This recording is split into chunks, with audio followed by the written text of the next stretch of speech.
nuestro invitado, Richard de la Cruz. Richard, ¿cómo estás? Bienvenido al programa nuevamente. Frank, Saúl, un gusto. ¿Qué tal? Richard, hemos tenido un fin de semana distinto a lo que muchos pensábamos que se iba a generar, y es que la sorpresa nos ha dado en Ayacucho, aunque no tanta sorpresa también para algunos, ¿no? El tema de UPP, que ha logrado poner 2 congresistas. APP, sí, todos pensaban que APP por lo menos iba a asegurarse el número 1, pero al final está que pelea voto a voto con su colega de bancada entre Percy Rivas y Sevilla, y Jorge Julio Sevilla Cifuentes, y que hay una ventaja solo de 204 votos. ¿Cómo viste esta situación ayer en horas de la noche? Sí, yo creo que ha sido en gran medida 2 factores de sorpresa, ¿no? La primera es que Unión por el Perú haya metido 2, porque más o menos ya se vislumbraba que por lo menos el bloque de la izquierda o el bloque contestatario, si no hace el Frente Amplio, podía ser UPP, el que capitalice precisamente ese voto contestatario, ese voto de bronca, ¿no? Y en la última entrevista que tuvimos, recordarás que dijimos que si es que Alianza por el Progreso metía un candidato, iba a ser raspando, ¿no? Porque de todos modos le ha pasado factura las situaciones que han venido surgiendo con respecto a la figura de Rivas. Todos lo veíamos de chiquita, ¿no? Todito, ¿no? Sí, no, lo que pasa es que en ese caso, por ejemplo, la figura de Rivas se ha desinflado 2 movimientos que medianamente han sentido la diferencia, sobre todo acá en Huamanga. Cuando uno ve las actas, uno se da cuenta que en gran medida Rivas ha perdido acá. Y el resto de votos... ¿Sobre todo por qué sería, Richard? ¿Por esta denuncia? Por esta denuncia que sale de Estación Guari, sobre todo en razón al tema de los proveedores, de su esposa, ¿no? Entonces, tú tienes acá una población que la renta, por ejemplo, la renta media o la capacidad adquisitiva de la población huamanguina, sobre todo en materia de centro histórico, sobre todo en Huamanga mismo, ha ido incrementando. Entonces hay gente que lee más, indigna más, la capacidad de indignación es mayor, ¿no? Richard, ¿tú crees que la población de la provincia de Huamanga, o la redundancia del distrito de Ayacucho, donde Percy Rivas ha perdido este espacio electoral, es porque ya los ayacuchanos, como tú mencionas, realmente están indignándose por temas de infidelidad, el tema del Partido Morado, el tema de corrupción, el tema de Alianza por el Progreso? O sea, sí, yo creo que sí. Mira, el mejor ejemplo que precisamente es por qué Unión por el Perú logra obtener votos, ¿no? Es un claro mensaje. No queremos a los mismos de siempre, ¿no? Y hemos visto a los morados, y hemos visto a los Acuña, ¿no? Entonces, estos movimientos que tradicionalmente siempre se reinventan con rostros nuevos, digamos, pero la política, la institucionalidad del partido, la doctrina del partido, si es que le hubiese, permanece, ¿no? Pero el mensaje ha sido muy claro, y no solamente de Ayacucho, sino sobre todo del bloque sur, ¿no? Sí, todo el mundo, incluso incorporando a Arequipa, porque Arequipa, recordarán que en las últimas elecciones siempre pues votaba, en este caso, por Pedro Pablo Kuczynski, siempre ha sido un voto bastante conservadora en ese sentido. La misma figura de Yamila Osorio, ¿no? Claro. Una figura bastante conservadora en el sentido de su tendencia política hacia más a la derecha, ¿no? Y yo creo que en ese sentido hay un mensaje claro, ¿no? No queremos a los mismos de siempre. Claro, pero yo considero, Chicho y Richard, que el tema del hartazgo, el rechazo a los políticos tradicionales en Ayacucho, como se ha visto en las elecciones de Ollantumala, resurgió nuevamente. Claro. Se avisoró ahora y qué mejor partido, y mucha gente pensaba, sobre todo de la parte sur, de provincias, que Antauro estaba postulando. Porque la figura ahí estaba ahí Antauro, y el candidato 2 o 3 que visiblemente se ha visto más, y la gente decía, no, queremos cambio, no queremos los mismos, ¿no? Y creo que esa figura se ha mostrado, yo lo he visto de esa manera, y por eso así casi rotundo, ¿no? O sea, 25% por un congreso sin tener una figura presidencial es sorprendente, ¿no? Y más aún analizando en una provincia como el caso de Huancavelica, así parecido, solamente pone 2 escaños Huancavelica y 2 de UPP, ¿no? Y acá también metió 2. Claro, exactamente. Y aparte que en este caso la figura de Ali también representa un sector que siempre ha sido excluido. Ali, por ejemplo, uno no la ha visto mucho moverse quizás en la zona, zona centro, ¿no? Huamanga o la zona de Huanta, ¿no es cierto? Su presencia ha sido mayor.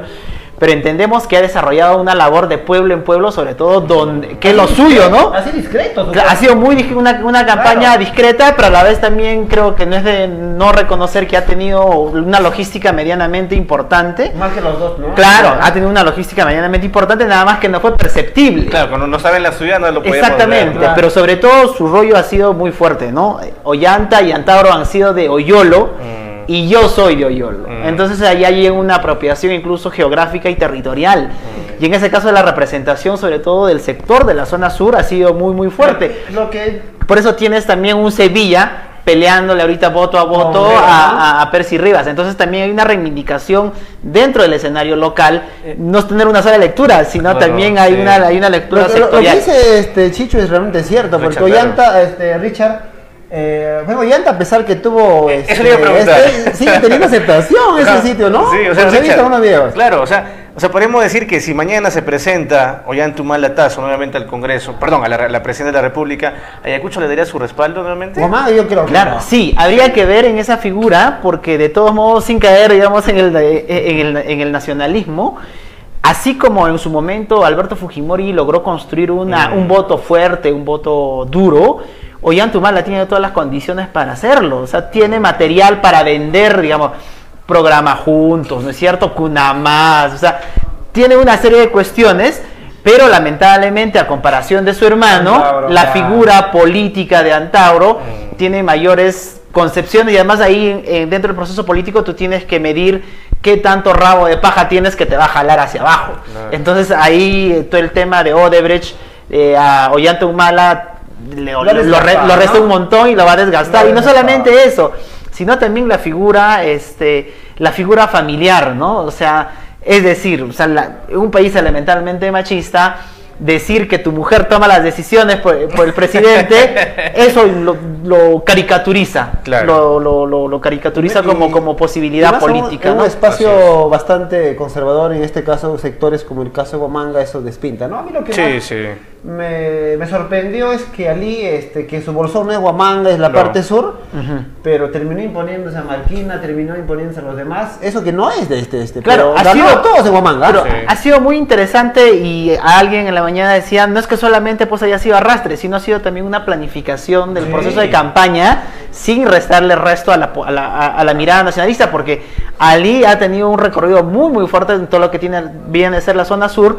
La propia ubicación de Marquina como hijo de Vilcahuamán y moviéndose sobre todo en Vilcahuamán, Fajardo, Cangallo, le ha sumado también, y su presencia de Marquina como figura joven en Huamanga también lo ha Claro, sumado. claro. Entonces, por eso tú ves, por ejemplo, que Sari Medina se ha quedado un poco atomizada a comparación de ellos dos. Porque en el caso de Marquina tenía mayor potencial político, mayor capital político en el cual moverse, ¿no? Huamanga, toda la zona centro, y Ali tranquilamente ha hecho toda una gran labor en la zona sur, ¿no? Quería Sí. interrumpirte, Por dice, un comentario que dice que a veces hablan chistes, dice, ustedes manejaban sus encuestas, sus intereses, nosotros sabíamos cuál era la estrategia para asegurar nuestros candidatos, o sea, hablando seguramente un seguidor de Antauro, nosotros sabíamos que ganaríamos, pero Claro. o sea, en el programa nunca hemos manejado nosotros una encuesta, ¿no? encuesta. Salvo que hemos compartido uno o dos Sí, diciendo sí. que esto no podría resultar una viable. Incluso, y ahí son las encuestas, incluso de las dos encuestas autorizadas en el Ayacucho, solamente una de ellas sacó Sí, LP Marketing. LP nada más sacó su evaluación. Lo que pasa que esta campaña ha sido tan corta, que insisto, todos los candidatos han caminado un poco a ciegas, porque normalmente un candidato cuando postula levanta una línea de base y más o menos sabe hacia dónde va a ir, Exacto. o sea, sabe hacia dónde va a ir, o sea, interiormente levanta sus encuestas, ¿no? Pero en este caso el tiempo ha sido tan corto que casi nadie, entonces todo el mundo avanzaba a ciegas y todo el mundo se ha dejado guiar un poco por las redes sociales y por la impresión del momento. Tú veías ahí que tranquilamente Rivas ya era Ya era aseguradísimo, seguro, ¿no? Yo Y quiero ahora- decir, Chicho, Sí. que las encuestas en sí en Ayacucho, falsas, trucadas, ya, o sea, están pasando moda, no funcionan, ¿no? Sí, No funcionan. pero lo que no le quita de responsabilidad a encuestadoras tan grandes como Datum, como Apoyo, Ipsos ¿no es también, cierto? ¿no? Como Ipsos, porque ellos sí tenían la información y el levantamiento de información que ellos estaban desarrollando sí era permanente. Claro. No tanto por Unión por el Perú, sino ahí por dos ubicaciones, por Unión por el Perú y también por el Pescadito. FREPAP, por el FREPAP. Claro. Y aparte tú recordarás que hace una semana casi el 45% de la población, y sobre todo jóvenes, no sabían por quién votar y no tenían la hasta menor hasta idea. ayer incluso, ¿ah? Exactamente, exactamente, no Ahora, tenían. Una consulta, Richard. Entonces, podríamos decir que el ayacuchano con este desenlace, podríamos decir que el ayacuchano, la región, está a favor del cambio de la Constitución, contra la erradicación de la hoja de coca, la instalación del servicio militar universal y obligatorio, también está a favor de que se suprima los sueldos de los alcaldes, congresistas, ministros, presidente de la República, está a favor de expropiar a todos los dueños de los canales de señal abierta, ¿no? de medio de comunicación, está a favor de que ningún extranjero tenga trabajo antes que un peruano, está a favor de que los asesores de despacho de UPP sean por concurso y no a dedo, está a favor, o mejor dicho, está en contra del enfoque de género, está en contra de la cuota de género, está a favor de la pena de muerte y está a favor de que los alcaldes de las zonas rurales pues se les quite el sueldo. O sea, Claro. ¿está a favor de todo eso? No, sino que, por ejemplo, si tú ves, o sea, yo creo que gran parte de la población no tiene conocimiento a profundidad del contenido de la propuesta que va a plantear Unión por el Perú o que va a plantear incluso FREPAP. Lo que la gente está preocupada es en el tema del pragmatismo.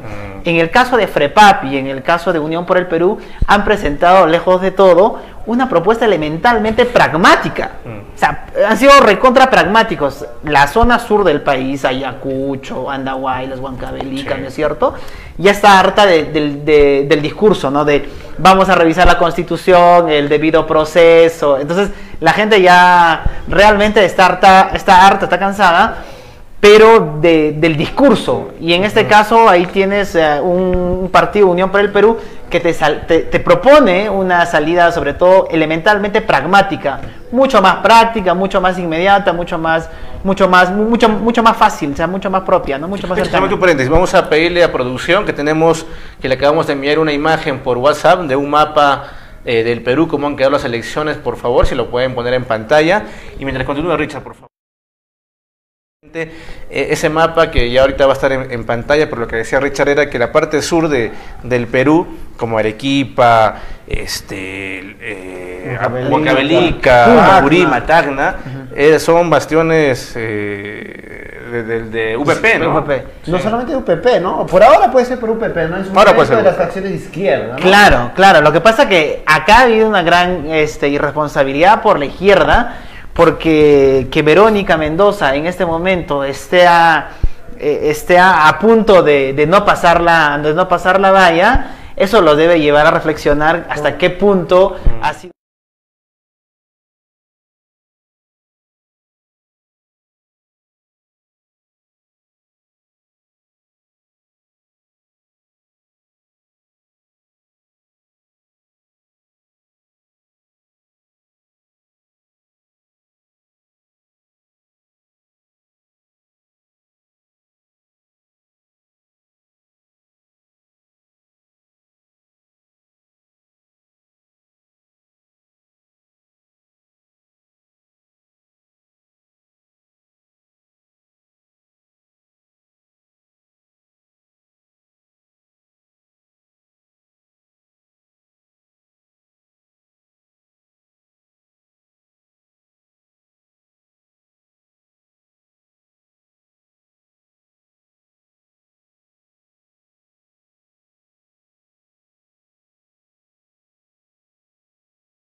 Partidos, movimientos de derecha. Sí, ahí habría que diferenciar, porque en el tema del movimiento en elecciones congresales siempre este posicionamiento del fujimorismo, de las izquierdas se fortalece, ¿no? Pero particularmente en el tema de las elecciones Regionales. es una naturaleza absolutamente diferente. Distinta, ¿no? Absolutamente Sí, diferente no, en todo el esa, sentido de ¿no? la palabra, porque incluso la logística que se mueve a nivel de las elecciones regionales es muchísimo mayor que lo que se mueve a la elección de Congreso. Sí, sí, sí. Entonces, y aparte que también ahí... Richard, y en ese punto también muchos, como la discusión no es profundo, ideológico, es más pragmático. Exactamente. propuestas, Y ya muchos creen que los candidatos casi todos son de izquierda. Claro, ajá, Pues creen que pero... son como izquierda, ¿no? Claro, pero yo creo que en las próximas elecciones municipales, regionales, ahí sí vas a tener dos movimientos nacionales ¿Más marcados? que van, no, dos movimientos nacionales que van a participar en el escenario local, ¿no? Ahí vas a tener una acción popular con mayores condiciones y mayores posibilidades de movilizarse en el ámbito regional, y también vas a tener un frente amplio con mayores posibilidades de pelear una regional. Ideológica eso? ¿O No, sino que las cuestiones, es que en una campaña de carácter provincial regional, por ejemplo, tú no vas a discutir, no vas a discutir tanto el modelo económico, ¿no? O sea, ¿estás de acuerdo con el neoliberalismo, el artículo 60, 62 de la Constitución? No, sino hay un tema mucho más pragmático de resolver las cosas más inmediatas de la población. ¿No? Seguridad ciudadana, limpieza pública, carretera, ¿no? Pero Richard, en otros departamentos del sur, por ejemplo, Puno, Junín, se ha desarrollado ya regularmente, en este caso ideológicamente, algunos movimientos que sí ganaban región y provincia, ¿no? Claro. Pero acá no se está viendo todavía esa figura. Claro, pero tú tienes, por ejemplo, a un Cerrón en la zona centro que reivindica, antes que reivindicar el discurso de izquierda, reivindica el discurso local. Es decir, más regionalista, ¿no? Igual Puno, por ejemplo, tú tienes un Adubiri ahí que antes de plantear una ecuación ideológica, reclama el derecho de los aymaras y el derecho de los collas, ¿no? Entonces, o la identidad huanca en el centro, ¿no? Entonces, la fortaleza identitaria. Entonces, ahí tienes más bien un discurso más regionalista, más identitario, antes que una cuestión ideológica de derechas o de izquierdas. Y si recuerdan también el 2014, por ejemplo, la campaña regional, Donaire era el candidato de la ciudad, ¿no? Y Oscorima era el candidato de las zonas rurales periféricas, ¿no? Pero a pesar de que no tiene una postura de izquierda y mucho menos de esa. Claro, es una cosa, insisto, mucho más pragmática, ¿no? Donde ahí vas a ver liderazgos locales más moviéndose más a flor de piel, ¿no? Entonces ahí los candidatos, los liderazgos locales se convierten en apetecibles para los movimientos regionales. Richard, aparte de Acción Popular y Frente Amplio, que estás considerando que podrían dar la sorpresa en las elecciones regionales, ¿no? Sí. Y municipales, sí, el 2022 y es ahorita. ¿Sí? ¿Qué partido ves por ahí también que podría sumarse a este bastión? En partidos nacionales, la verdad que en este momento yo miraría solamente esos dos, ¿no? En este momento. Y lo demás, los regionales que se van a movilizar, los movimientos, ¿no es cierto? La hoja, estos movimientos, ¿no? Mucho? No, lo que pasa es que te has dado cuenta que el Partido Morado, exactamente, mira, lo que igual discutíamos en aquella oportunidad, ¿no? Antes del escándalo de Guzmán, por ejemplo, el Partido Morado estaba muy bien posicionado en diversas zonas del país, sí. ¿no es cierto? Pero por ejemplo, en Arequipa la cosa no estaba tan fregada. Entonces, pero acá más o menos como que se confiaron en la figura de Guzmán, ¿no? Pero incluso si las elecciones hubieran sido a fines de febrero, la caída hubiera sido mucho más estrepitosa para el Partido Morado. ¿No? Los ha agarrado en plena caída, sin caer mucho, en pleno vuelo. Pero de igual ser, de PP también, claro, pero de ser prácticamente durante casi 2 años en las encuestas la segunda fuerza política, han terminado prácticamente siendo la cuarta o la quinta. Entonces ahí te das cuenta de que dos cosas no funcionan, ¿no? Uno, que el liderazgo nacional, en este caso Julio Guzmán, y también la escasa lectura de los núcleos locales, regionales, provinciales. Richard, una última antes de irnos ya al corte, porque vamos a también con una comunicación vía telefónica desde Junín con el ex gobernador Vladimir Cerrón en breve minutos. Richard, el 11 de abril del 2021 son nuevamente las elecciones congresales y presidenciales. ¿Qué partido crees que en Ayacucho va a dar la sorpresa? Igual la Acción Popular con Frente Amplio, que podrían dar ahí alguna punteada, o UPP podría dar la sorpresa. No, yo creo que ahí, por ejemplo, va a depender mucho de cómo lean en este momento el fracaso o las perspectivas. En el caso de, por ejemplo, de Acción Popular, han sido bastante cerrados, por ejemplo, con el tema de la participación, no solamente militantes, y eso te restringe un poco tener figuras políticas que tengan mayor capacidad de movilización a la hora de hacer campaña política, ¿no?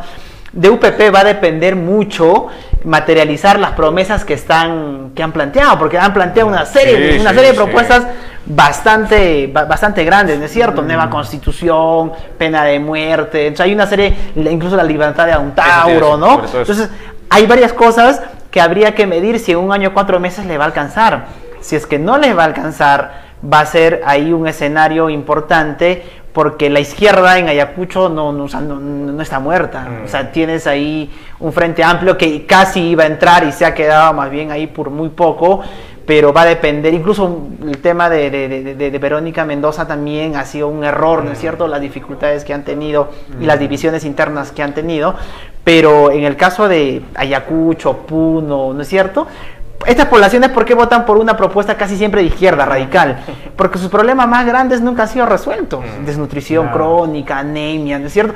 Tú ves el trapecio de la pobreza y ves ese voto contestatario, ¿no? Entonces, es un reclamo permanente en las urnas a una atención que debería ser prioritaria. Y si esta zona del Perú, que vota siempre así, y que ni siquiera lo ha resolvido Ollantumala, que era del Partido Nacionalista, ¿no? Supuestamente muy pegado a sus raíces, etcétera. Si él mismo no lo pudo resolver, ¿por qué siguen confiando en candidatos de izquierda?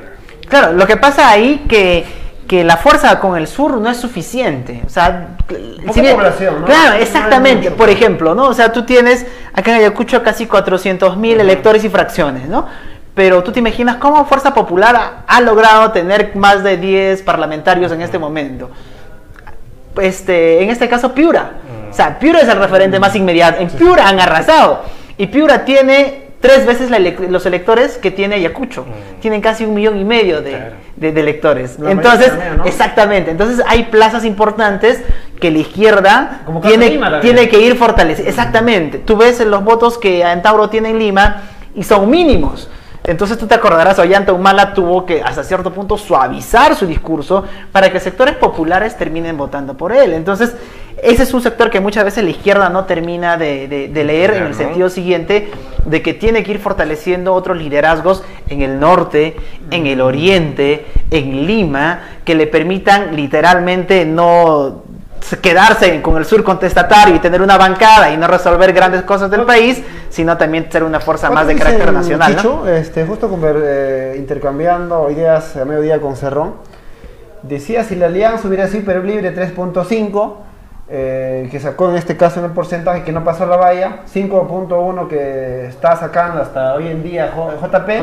Y 6.1 que estaría sacando Frente Amplio. Ahí tenemos 15% aproximadamente, decía, pero si se da la alianza, ¿tú crees que esto se daría? Sí. Y no solamente eso, lo que pasa es que cuando tú tienes un movimiento no hay nada peor que la atomización y la división, porque si tú tienes a los 3 partidos unidos, no serían 16.1, no sería 17, sería mucho más, porque la tendencia cuando se juntan es que la gente hay una esperanza mucho mayor, más global, ¿no? Porque la gente en general es un buen momento porque la gente está harta de la política tradicional. Yo recuerdo de una experiencia histórica, Chichu, el 85, Barrantes con García llegaron a la segunda vuelta. Y Barrantes con todo el aglomerado, pero renunció ya a la segunda vuelta porque sentía que iba a ganar. ¿Y creo que hay una mala experiencia de la persona? Mira, yo creo que ahí, por ejemplo, tú lees, hay un libro fundamental que habría que leer, Carlos Iván de Gregory, nada nos divide, todo nos une, y es una serie es como un diario del movimiento de izquierda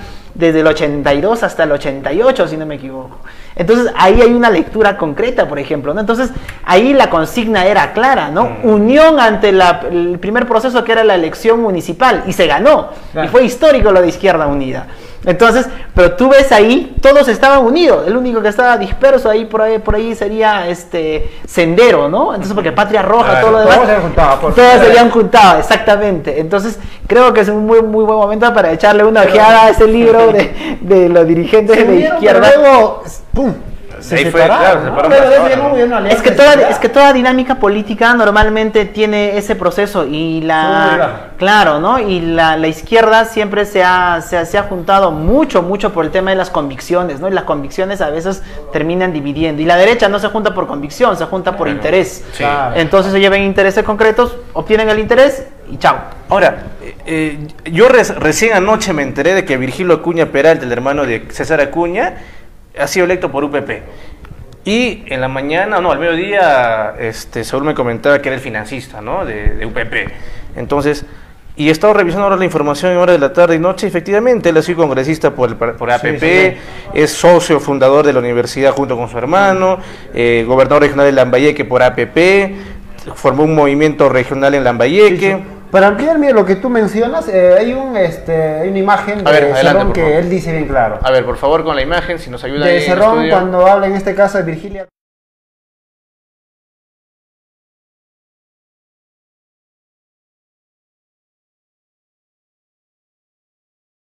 políticos fracasó. Si su fin era obtener bancadas más sólidas instalando la valla, en la práctica tenemos un Congreso más fragmentado, donde el consenso no sería más que el lobismo. Ejemplo fácil que APP de César Acuña consensue con UPP de su hermano Virgilio. Exacto. Ajá, eso te iba a hacer la pregunta, Richard. Sí. ¿Tú crees que la estrategia de César Acuña ha sido meterse? Es más, estoy viendo acá en internet de que Virgilio Acuña también ha sido cofundador de Solidaridad Nacional.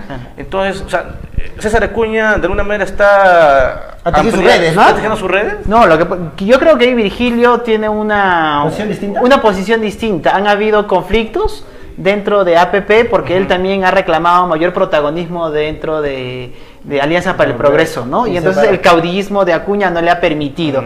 Y ahí en esa búsqueda de ese proceso encontró pues este partido Unión por el Perú, ¿no? Tú te acordarás antes, Unión por el Perú, antes en su denominación en los años 90, fue el partido que postuló a Pérez de Cuéllar, por ejemplo. Entonces tú te imaginas a Pérez de Cuéllar con una posición tan radical. No, absolutamente. Entonces Pérez de Cuéllar tuvo una labor política elementalmente diplomática. Sí. Entonces, pero tú tienes ahí también una capacidad, porque había capacidad logística, incluso parte de la reparación civil, Virgilio Acuña, al parecer ya habría pagado para buscar la libertad de Antauro, ¿no es cierto? Entonces, que APP se junte con UPP es muy difícil, porque las cosas están muy marcadas. Uno quiere una nueva constitución y los otros no quieren cambiar la constitución, por ejemplo. O sea, ¿no? Sabiendo ahora que Virgilio Acuña es cofundador de las universidades junto con su hermano, ¿va a permitir el cambio de la constitución y el modelo económico? Claro, no le convendría. Claro, no le convendría, claro. No le convendría a él, pero recuerda que todo el movimiento que se ha gestado es un movimiento bastante radical. Es por eso lo que te digo, que si es que no cumplen las promesas que han planteado hacia la población, que son bastante apetecibles, la población también se va a sentir muy defraudada. Y Antauro mismo perdería ese bolsón electoral, ¿no? Claro, yo habría que ver más bien si Antauro va a seguir yendo por UPP, porque precisamente si está sujeto a un partido que no es tuyo, vas a estar sujeto también a los condicionamientos de la agenda y de la, no doctrina, ¿no? Pero sí de los lineamientos partidarios. Pero si tuviera un movimiento sólido el mismo, yo creo que podría plantear tranquilamente toda la propuesta contestataria, hasta cierto punto medianamente radical. Porque yo ni loco, si tengo mi universidad voy a querer cambiar mi modelo económico, ¿no? Que me ha dado réditos. Y vas a perder literalmente tu imperio económico. Claro, imposible. Claro, vas a perder ahí tu imperio. Para ir terminando, y el último punto, ¿tú crees que UPP haga más alianza con el Frente Amplio o con JP? ¿Le convendría mejor ahí? Mira, yo creo que ahí va a depender mucho. Va a depender mucho, ¿sabes qué? No de ellos, sino de la agenda. Si tú planteas, por ejemplo, el matrimonio igualitario, ¿no? Entonces, ahí tú vas a tener una Unión por el Perú que va a coincidir con el fujimorismo y va a coincidir, por ejemplo, con el FREPAP. Pero si tú planteas el tema de reforma constitucional, vas a tener un UPP consensuando tranquilamente con Frente Amplio. Entonces ahí no va a depender incluso mucho del tema, sino va a depender más bien de la agenda que se plantee en el momento. Pero la cosa ya más o menos está clara, ¿no? Ellos han dicho no unión civil, no enfoque de género, no ideología de género. Ahí concuerdan tranquilamente con el fujimorismo y concuerdan tranquilamente con el FREPAP. Y ahí van a hacer una fuerza, un bloque muy muy importante a la hora de plantear cierto tipo de agendas, tampoco que vayan a pasar por el Parlamento. Así es. Muy bien, Richard, ha sido un gusto platicar contigo. Gracias, de hecho, que vamos a invitarte más adelante para seguir conversando. Y vamos a